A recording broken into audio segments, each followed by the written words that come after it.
pessoal, paz e bem a todos. Espero que vocês estejam muito bem com a graça de Deus. Sejam todos mais uma vez muito bem-vindos ao canal Informação Católica. Convido você que ainda não é inscrito no canal a se inscrever. Toda semana traremos novidades, informações e esclarecimentos da nossa fé. Deixe o sininho ativado para receber as notificações e ficar por dentro de toda a informação que traremos especialmente para você. Se inscreva também nos demais canais católicos.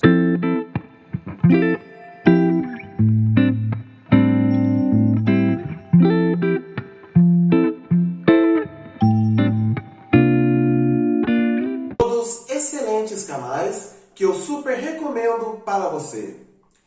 Neste vídeo, traremos algumas informações e esclarecimentos sobre o lugar conhecido como o Seio de Abraão, um lugar de descanso e espera dos justos, que aguardavam a redenção de Jesus na cruz e o direito de finalmente entrarem com ele em seu reino, o qual chamamos também de paraíso.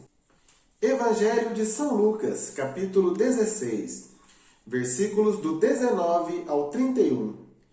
Havia um homem rico, que se vestia de púrpura e linho finíssimo, e que todos os dias se banqueteava e se regalava. Havia também um mendigo, por nome Lázaro, todo coberto de chagas, que estava deitado à porta do rico. Ele avidamente desejava matar a fome com as migalhas que caíam da mesa do rico. Até os cães iam lamber-lhes as chagas. Ora, aconteceu morrer o mendigo e ser levado pelos anjos ao seio de Abraão. Morreu também o rico e foi sepultado. E estando ele nos tormentos do inferno, levantou os olhos e viu ao longe Abraão e Lázaro no seu seio.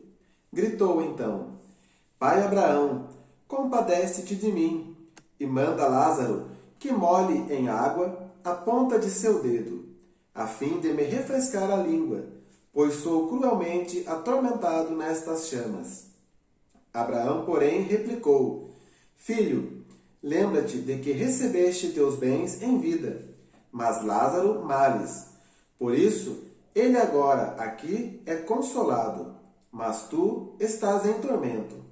Além de tudo, há entre nós e vós um grande abismo, de maneira que os que querem passar daqui para vós não o podem, nem os de lá passar para cá.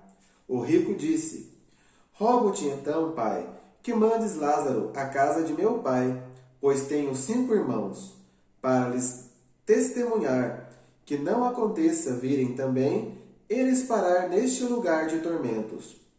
Abraão respondeu: Eles lá têm Moisés e os profetas, ouçam-nos. O rico replicou: Não, pai Abraão, mas se for a eles algum dos mortos, se arrependerão. Abraão respondeu-lhe: Se não ouvirem a Moisés e aos profetas, tampouco se deixarão convencer, ainda que ressuscite alguns dos mortos. Com a revelação do seio de Abraão, os homens de Deus passaram a pregar e a transmitir que os ímpios teriam como sorte após a morte o inferno. O justo seria recebido pelos patriarcas hebreus, Abraão, Isaque e Jacó, em um lugar de paz fora do paraíso, aguardando a redenção de Jesus na cruz. Os dois lugares separados por um abismo. Observem como esta ideia já se exprime claramente após ao exílio babilônico. E esta doutrina é claramente confirmada por Jesus, principalmente neste evangelho que acabamos de ler. Eclesiastes, capítulo 12, versículos do 1 ao 7. Lembra-te do teu Criador nos dias da tua juventude, antes que venham os maus dias e que apareçam os anos dos quais dirás: Não sinto prazer neles. Antes que se escureçam o sol, a luz, a lua e as estrelas, e que a chuva sucedam as nuvens. anos nos quais tremem os guardas da casa, nos quais se curvam os homens robustos e param de moer as moleiras pouco numerosas, nos quais se escurecem aqueles que olham pelas janelas, nos quais se fecham para a rua os dois batentes da porta, nos quais se enfraquece o ruído do moinho, nos quais os homens se levantam ao canto do passarinho, nos quais se extingue o som da voz, nos quais se temem as subidas, nos quais se terão sobressaltos no caminho, nos quais a amendoeira branqueia, nos quais o gafanhoto engorda, nos quais a alcaparra perde a sua eficácia, porque o homem se encaminha para a morada eterna, e os carpidores percorrem as ruas. Antes que se rompa o cordão de prata, que se despedace a lâmpada de ouro, antes que se quebre a bilha na fonte, e que se fenda a roldana sobre a cisterna, antes que a poeira retorne à terra, para se tornar o que era, e antes que o sopro de vida retorne a Deus que o deu. Sabedoria, capítulo 3, versículos do 1 ao 5.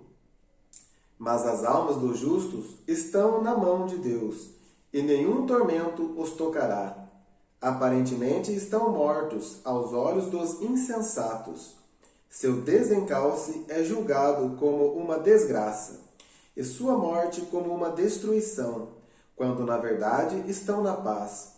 Se aos olhos dos homens suportaram uma correção, e a esperança deles era portadora de imortalidade, e porém terem sofrido um pouco, receberão grandes bens, porque Deus que os provou achou-os dignos de si.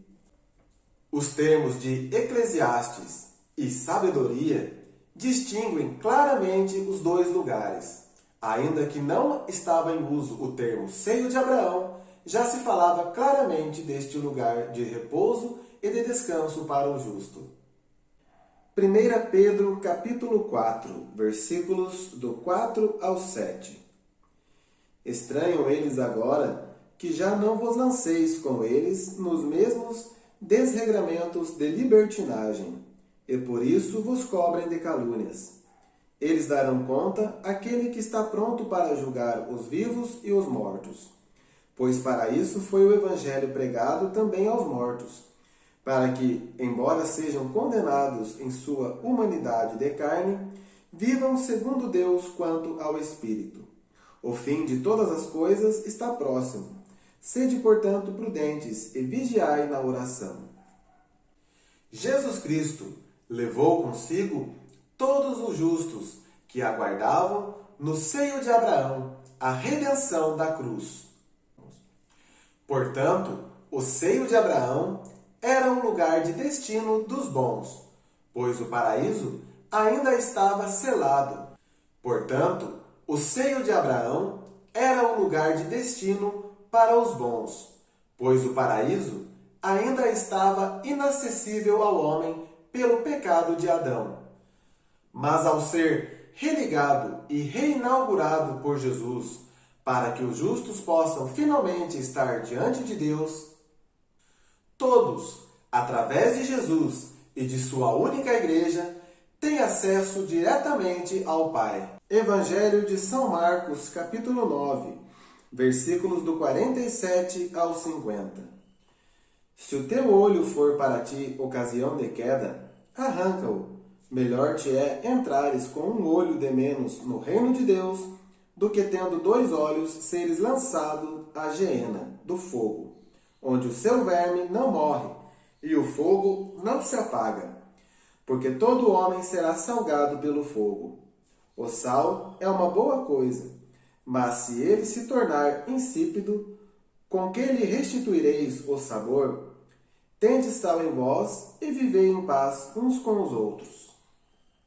Observe que o ímpio será condenado ao inferno, sendo jogado ao lago de fogo que não se apaga. A revelação do Novo Testamento distingue com muita clareza a sorte póstuma dos justos e dos pecadores.